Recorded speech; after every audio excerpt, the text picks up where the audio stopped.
Welcome to our Sayali fashion designer channel आणि मी आहे सायली।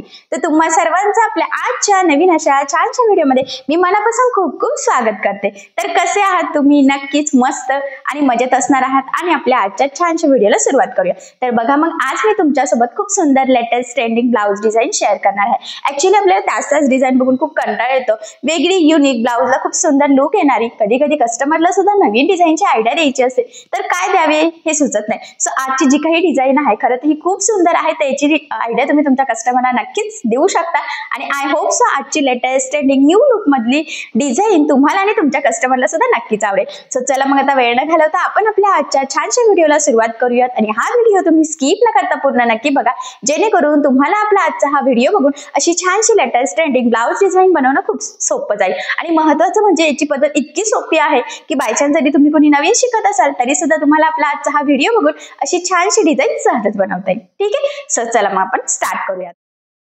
तर हे बघा, इथे तुम्ही बघू शकतात की हा आहे blouse piece. Actually blouse piece हा ब्रॉकेट टाइप आहे, त्यावर एकदम फेंट असं गोल्डन वर्क आहे आणि याचा जो काही अस्तर आणि मेन फॅब्रिक आहे तर असं दोन्हींचं आपण इथे ऑलरेडी कटिंग करून घेतलेली आहे।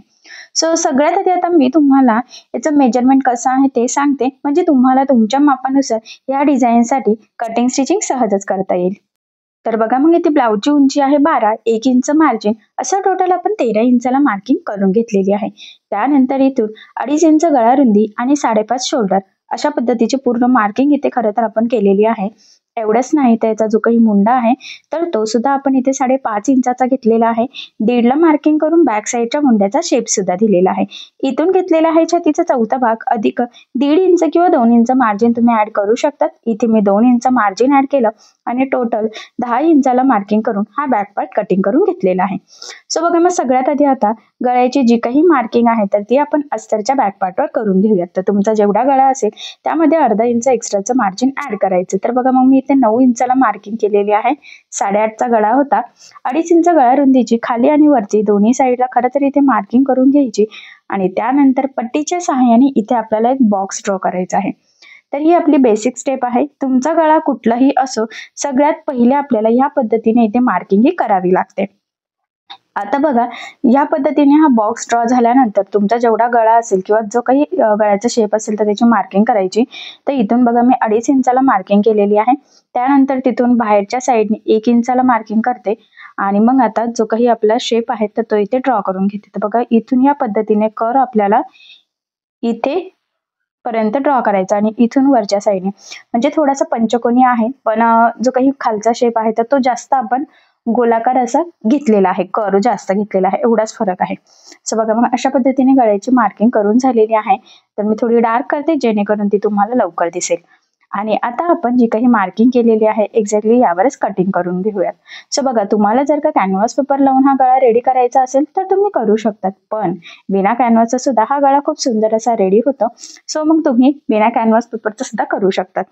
तर बघा मग मी इथे जी मार्किंग होती खरं तर त्यावरच एक्झॅक्टली इथे कटिंग करून घेते, कारण आता आपण जशी कटिंग करणार आहोत तसाच याचा शेप येणार आहे। तर हा पॉइंट इथे मोस्ट इम्पॉर्टंट आहे, सो तो तुम्ही लक्षात राहू द्या।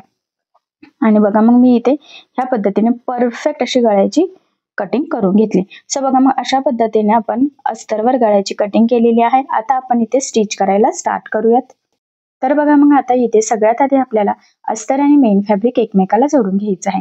त्यासाठी मी ब्लाउज पीसचा बॅक पार्ट सरळ ठेवला, त्यावर आपण कटिंग केलेला अस्तरचा बॅक पार्ट ठेवून घ्यायचा आहे, व्यवस्थित मॅच करायचा आहे आणि सेंटरला एक पिन आणि दोन्ही साईडच्या शोल्डरला एक अशा टोटल आपल्याला इथे 3 पिना लावून घ्यायच्या आहे, कारण की स्टिचिंग करताना ते हलायला नको, बऱ्याचदा गळा रुंदी स्प्रेड होते आणि स्टिचिंग करताना सुद्धा तिरकं वगैरे जाण्याचे चान्सेस असतात। सो तसं होऊ नये त्यासाठी आपल्याला इथे पिना लावणं अगदी गरजेचं आहे। सो म्हटल्याप्रमाणे बघा मग सेंटरला मी एक पिन लावलेली आहे। आता खालच्या साईडने सुद्धा व्यवस्थित ठेवायचं आहे डिस्टन्स एकसारखा आणि ते गळ्याला सुद्धा म्हणजे शोल्डरला एक पिन लावलेली आहे आणि तिकडच्या साईडच्या शोल्डरला सुद्धा लावून घेऊयात। गळा रुंदी अजिबात स्प्रेड होणार नाही, 2.5 आणि 2.5 5 होता तर 5च पाहिजे नाही आपली इथे, नाहीतर बऱ्याचदा स्टिचिंग करताना गळा रुंदी खूप स्प्रेड होते आणि त्यानंतर काय होतं मग की शोल्डर उतरण्याचे खूपच चान्सेस असतात। सो तसं होऊ नये त्यासाठी अगदी काळजीपूर्वक आपल्याला खरं तर इथे ह्या पिना लावून घ्यायच्या आहे। पिना लावल्यानंतर एकदा आपण चेकही करून घेऊयात की बरोबर आपलं 5 इंच गळा रुंदी तयार होत आहे की नाही इथे। सो ती बरोबर आहे, मला किंचितशी इकडची बाहेर वाटते, सो मी एक लाईन फक्त थोडीशी किंचित हलवून घेतलेली आहे. ठीक आहे. सो अशा पद्धतीने आता आपण इथे पिना लावलेल्या आहे. तर बघा मग सगळ्यात आधी आता आपल्याला गळ्याच्या साईडने साधारणतः पाव इंच एवढं मार्जिन ठेवून इथे टीप मारून घ्यायची आहे. टीप मारताना एकसारखं मार्जिन राहील याची आपल्याला काळजी घ्यायची आहे. नाहीतर बऱ्याचदा काय होतं की मार्जिन कमी जास्त जर झालं तर मग आपला गळ्याचा सगळा शेपच बिघडतो. सो तसं होऊ देऊ नका, कारण की इथे बिना कॅनव्हाचा गळा असल्यामुळे मार्जिन व्यवस्थित एकसारखी येणं आणि गळ्याच्या कडेकडेने बरोबर कानाकोपरे मेंटेन ठेवणे हा पॉईंट इथे खरं तर मोस्ट इम्पॉर्टंट आहे. तर तो तुम्ही फॉलो करायचा आहे. तर बघा मग फायनली एकदम एकसारखं प्रॉपर फिनिशिंग सहित आपण इथे गळ्याला टीप मारून घेतलेली आहे. यानंतर कंटिन्यू लगेचच आपण कमरेच्या साईडला सुद्धा टीप मारून घेऊयात. आणि इथे टीप मारताना साधारणतः अर्धा इंच एवढं एकसारखं मार्जिन आपल्याला इथे पकडायचं आहे. त्यानंतर बघा आता आपल्याला इथे जे काही एक्स्ट्राचं मेन फॅब्रिक आहे ब्लाउज पीस आणि गळ्याच्या मध्ये आणि कमरेच्या साईडचं खरं तर ते इथे कटिंग करून घ्यायचं आहे या पद्धतीने. आणि ऍक्च्युली ना इथे गळा आणि कमरेच्या साईडला सोबतच टीप मारण्याचा फायदा हा आहे की आपला गळा आणि कमरेचा पार्ट दोन्ही प्रॉपर फिनिशिंग सहित सोबतच इथे रेडी होतं. त्यानंतर गळ्याला आता द्यायचे आहे इथे छोटे छोटे कट्स, जेणेकरून ज्यावेळेस आपण हा बॅक पार्ट सरळ करू तर तो प्रॉपर फिनिशिंग सहित सरळ व्हावा, फोल्ड व्हावा, त्यासाठी ही स्टेप खूप इम्पॉर्टंट आहे. आणि यानंतर आता आपण हा पार्ट इथे सरळ करून घेऊयात. आता बघा हा व्यवस्थित सरळ केल्यावर गळ्याच्या साईडने व्यवस्थित प्रेस करायचा आहे. आणि मग आता सगळ्यात आधी आपल्याला गळ्याच्या साईडला द्यायची आहे इथे दाबटीप. तर बघा मग इथे दाबटीप देताना काळजी घ्यायची आहे की आपला आतला अस्तरचा जो काही कपडा आहे तर तो वरती दिसणार नाही, जेणेकरून आपली गळ्याची फिनिशिंग बिघडायला नको. तर फिनिशिंगसाठी ही मोस्ट इम्पॉर्टंट टीप आहे. त्याचबरोबर कानेकोपरे वगैरे व्यवस्थित सेट करून बाहेर काढायचे आहे. कारण कसं आहे, मी म्हटल्याप्रमाणे बिना कॅनव्हास पेपरचा हा गळा आहे, त्यामुळे दाबटीप अगदी व्यवस्थित काळजीपूर्वक देणं खूप गरजेचं आहे. बराचसा कपडा जर आतमध्ये राहिला तर आपल्याला जसा शेप हवा आहे तसा खरं तर तो रेडी होणार नाही आणि तसा आपल्याला नकोय. सो अगदी काळजीपूर्वक इथे मग ह्या पद्धतीने तुम्ही बघू शकता की किती म्हणजे अगदी सावकाशपणे मी दाबटीप देत आहे, कारण की फिनिशिंग खूप इम्पॉर्टंट आहे. आणि ऍक्च्युली प्रॉपर फिनिशिंग सहित आपला मस्त असा हा गळा इथे रेडी झाला. त्यानंतर लगेचच आपण कमरेच्या साईडला सुद्धा इथे दाबटीप देऊन घेऊयात. आणि इथे सुद्धा अस्तरचा आतला कपडा वरती दिसणार नाही याची आपल्याला काळजी घ्यायची आहे. आणि बघा मग किती सुंदर प्रॉपर फिनिशिंग सहित इथे कमरेचा पार्ट सुद्धा रेडी झालेला आहे. यानंतर आता आपण अस्तर आणि मेन फॅब्रिक एकमेकाला जोडून घेऊयात. आता हे जोडताना जेवढं शक्य आहे तेवढं कमीत कमी मार्जिन इथे आपल्याला पकडायचं आहे, कारण हे मार्जिन आपण कुठेही कॅल्क्युलेट केलेलं नसतं. कारण तुम्हाला सगळ्यांनाच माहित आहे अस्तरवर आपण परफेक्ट कटिंग करतो आणि ब्लाऊज पीसचा कपडा आपण थोडंसं एक्स्ट्राचं मार्जिन ठेवून कटिंग करत असतो. खरं तर त्यामुळे मग आपल्याला या पद्धतीने हे जोडून जे काही एक्स्ट्राचं आहे तर ते कट करून परफेक्ट मापाचा बॅक पार्ट रेडी करायचा असतो. तर हा पॉईंट इथे मोस्ट इम्पॉर्टंट आहे, तर तो तुम्ही आठवणीने फॉलो करायचा आहे. आणि बघा मग सगळं कट करून खरं तर आपल्या इथे फायनल असा बॅक पार्ट रेडी झालेला आहे आणि फिनिशिंग तर खूप मस्त आलेली आहे, बघितल्यावरच लक्षात येते. त्यानंतर इथून किंचितसा आपल्याला गोलाकार शेप ड्रॉ करायचा आहे आणि तोच शेप आपल्याला दुसऱ्या साईडने सुद्धा सेंटर पासून हवा आहे, कारण की सेंटर पासून दोन्ही साईडने आपला शेप व्यवस्थित सेम यावा यासाठी. सो त्यामुळे मग मी ह्या पद्धतीने फोल्ड केलं, त्यानंतर थोडं प्रेस केलं आणि फेंट मार्किंग इकडे पण दिसते तर ते मी चॉकच्या साह्याने डार्क करून घेतली. ठीक आहे. सो अशा पद्धतीने ही मार्किंग झालेली आहे.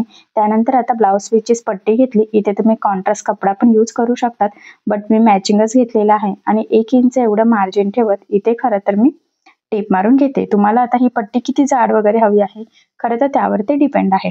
त्यानंतर बघा किंचितचं कडेचं कट करून एकदम प्रॉपर सरळ आपण ही पट्टी इथे तयार करून घेऊयात. ठीक आहे. आणि त्यानंतर आता याला छोटे छोटे प्लेट्स टाकून आपल्याला ही फ्रिल रेडी करायची आहे.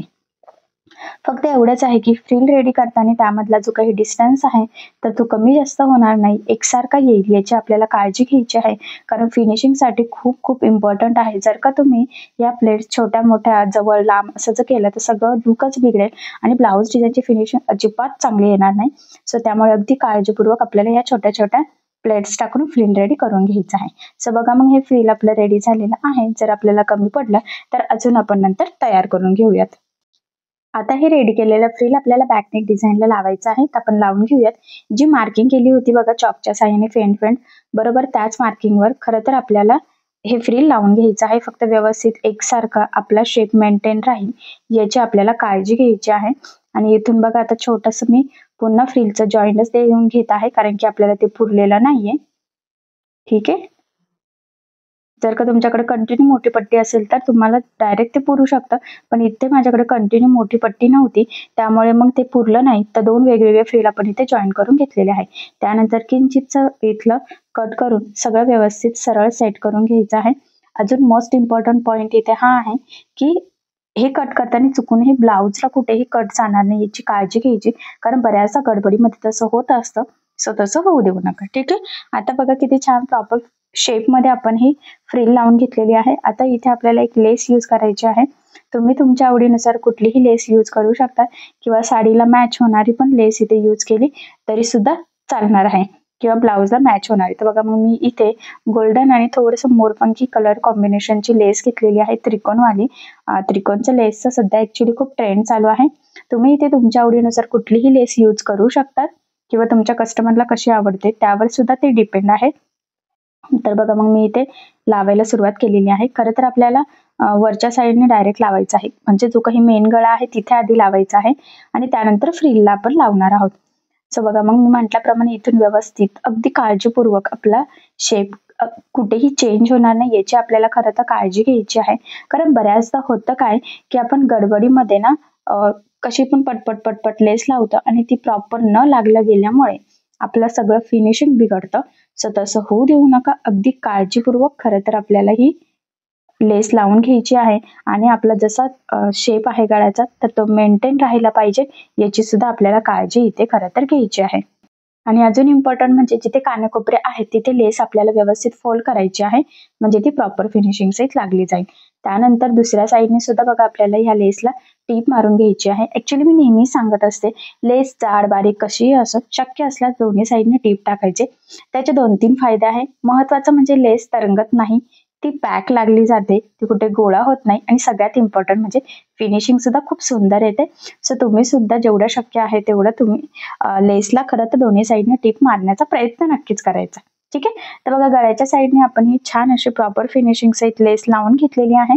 त्यानंतर आता ह्या फ्रिलला सुद्धा आपल्याला ती लेस लावायची आहे, तर ती सुद्धा आपण इथे लावून घेऊयात. तर बघा मग ही लेस लावताना अगदी व्यवस्थित काळजीपूर्वक आपल्याला फ्रिलच्या कडेकडेने लावायचं आहे.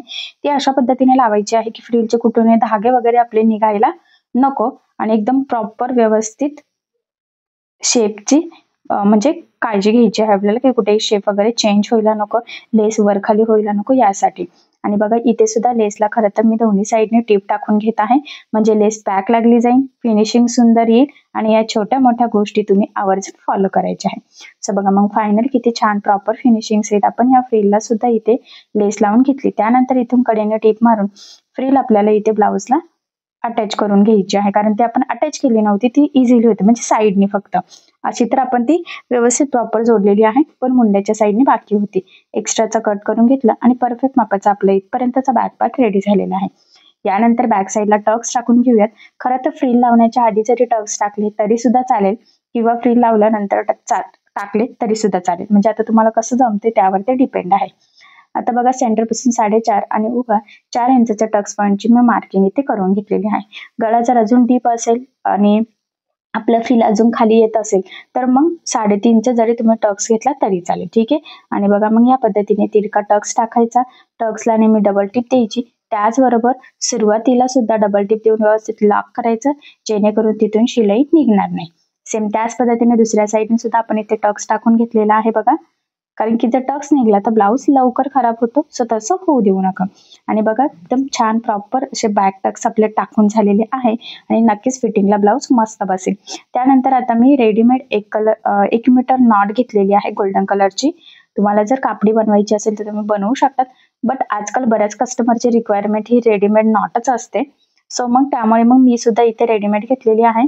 आणि गळ्याच्या मधला जो कपडा होता तर तो सिंपल असे फॅब्रिक पासून लटकन बनवण्यासाठी घेतलेला आहे बघा. आणि इथे व्यवस्थित टीप देऊन घेतली. सिंपल त्रिकोणी लटकन बनवायचं आहे आपल्याला. तुम्हाला जर वेगवेगळ्या पद्धतीचे डिझायनर बनवायचे असेल तर तुम्ही तसेही बनवू शकतात, काही प्रॉब्लेम नाही, ते तुमच्यावर डिपेंड आहे खरं तर. सो बघा मग मी एक्स्ट्राचं इथे कट करून घेतलेलं आहे आणि ह्या पद्धतीने दोन्ही साईडचे सिंपल असे त्रिकोणी लटकन फायनली आपले रेडी झाले. सेंटर पासून कट करून आता आपण हे नॉट बॅक म्हणजे बॅकनेकला लावून घेऊया. तर बघा शोल्डर पासून खरं तर 2.5 ते 3 इंच खाली आपल्याला ही नॉट लावायची असते.